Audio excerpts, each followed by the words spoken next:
حضرت ابن عباس رضی اللہ تعالیٰ عنہ بیان کرتے ہیں، رسول اللہ صلی اللہ علیہ وسلم نے فرمایا، دو نعمتیں ایسی ہیں جن کے بارے میں بہت سے لوگ خسارے میں ہیں، صحت اور فراغت۔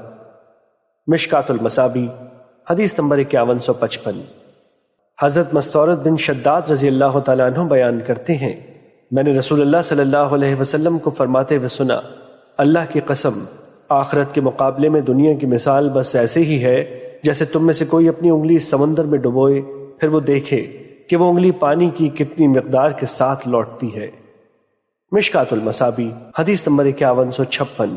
حضرت جابر رضی اللہ تعالیٰ عنہ سے روایت ہے کہ رسول اللہ صلی اللہ علیہ وسلم بکری کے ایک چھوٹے کانوں والے مردار بچے کے پاس سے گزرے تو آپ نے فرمایا، تم میں سے کون اسے 1 درہم میں لینا پسند کرے گا؟ صحابہ نے عرض کیا، ہم تو اسے کسی معمولی چیز کے بدلے میں لینا بھی پسند نہیں کرتے۔ آپ نے فرمایا، اللہ کی قسم، اللہ کے نزدیک دنیا اس سے بھی زیادہ حقیر ہے جتنا یہ بکری کا مردہ بچہ تمہارے نزدیک حقیر ہے۔ مشکات المصابی حدیث نمبر 5157۔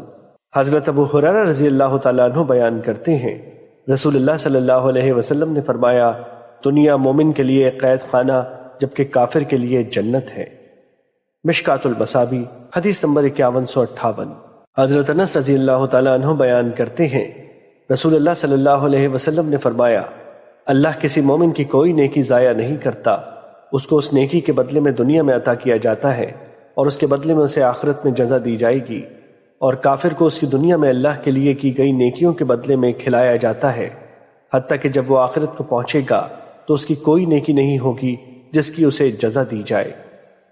مشکات المصابی حدیث نمبر 5159۔